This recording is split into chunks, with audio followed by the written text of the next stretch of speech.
Hi, Adya. Hi. I'm Sydney. I thought of that book after the December retreat because it's all this detailed Yoga Sutra information, but that it ends with this partial page of a conclusion that says it's really all about love. And that's just a sweet little book I wanted to give you. I really got a lot out of that December retreat.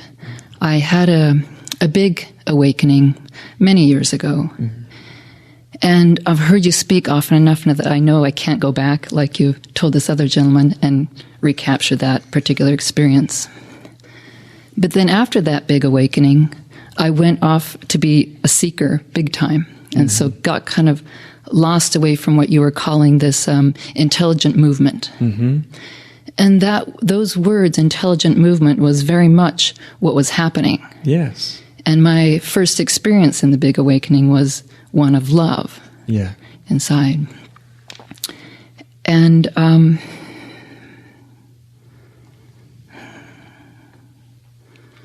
so the temptation is to try to capture some experience of that again. And it very much had to do with letting go. That was my mantra of the time. And had not been introduced to any path. It was a result of a lot of pain. So I didn't know what a path was. Yeah, that's one of the most powerful paths there is. So it seems like that's kind of the main ingredient to go back to, is the letting go. And so I read your chapter in your book about control. Yeah. And how many people think that fear is the main obstacle, but it's really about control.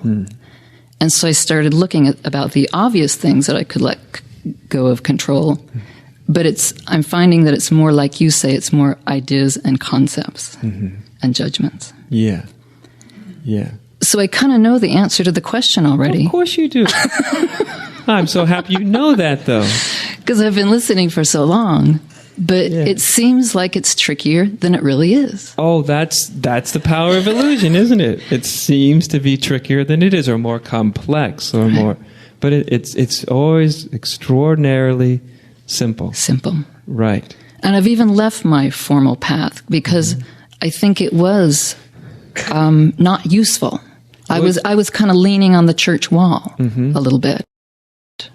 Rather than actually going more inward to direct experience. Yeah, which is what got you on the path to begin with. Exactly. The awakening didn't happen because of the path, did it? Right. There was no path. There was just letting go, which was your path, but the power is that it was your path. You see, that's what's important in all this. Everybody looks for a path or a teacher or a teaching, which is fine.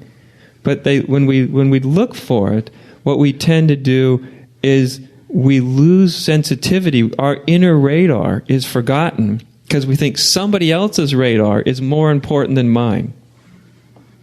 Whereas, just like your experience showed you, even if it was through suffering, your inner radar, or in the East what they call your inner guru, was functioning, wasn't it? It told you exactly what you needed to know. Your mantra became let go.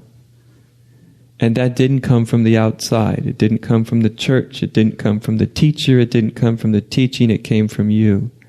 The most authentic, most powerful guidances will always come that way.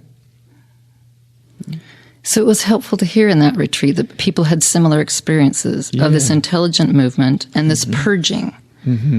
Because I saw this big rage at that point in time, and I didn't know what to do with it at that point in time. Not that I could do anything with it.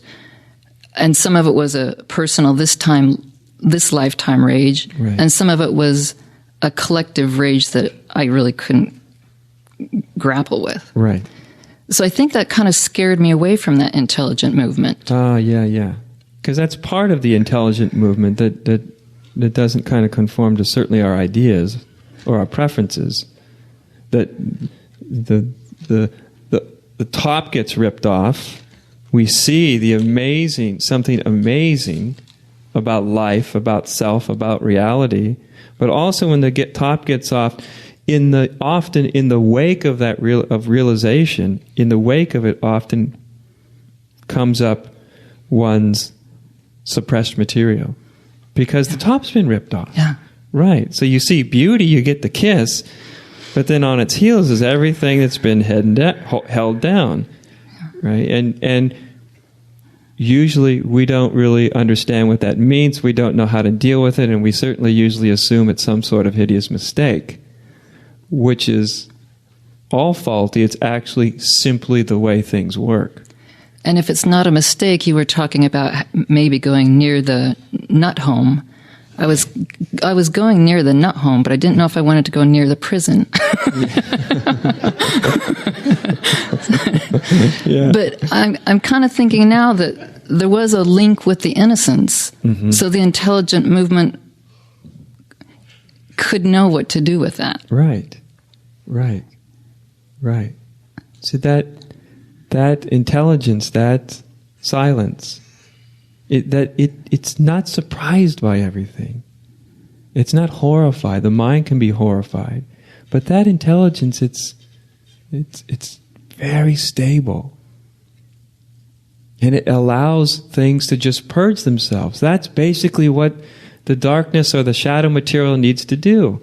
It doesn't need some big strategy. It doesn't need to be understood necessarily. It just needs to come through energetically, be experienced without going unconscious, without going into some story, because that's how we go unconscious. Just experience purely as it is, and once it gets to be experienced purely, without going unconscious, it's done. It has no more power. Everything wants you want consciousness, right? So does all the darkness want consciousness. Everything wants consciousness. The more consciousness there is within you, the more everything moves towards that consciousness.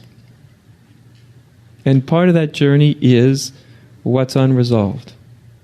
That also moves towards that consciousness. So if it's like a caterpillar to a butterfly, or you've said like a child growing up to an adult, since it was so many years ago, it seems like I kind of stopped the process, so to speak. Mm-hmm. But if it's a natural evolution, maybe I can't stop it. Of course not. It took a turn that your mind would say wasn't the process. But here you are at a microphone here. Apparently the process was not successfully disengaged. You see? Mm-hmm. Yeah. The process is never what we think it is. Yeah. What's the process? It's called your life as it is and as it was. That's it. And here it is now, right?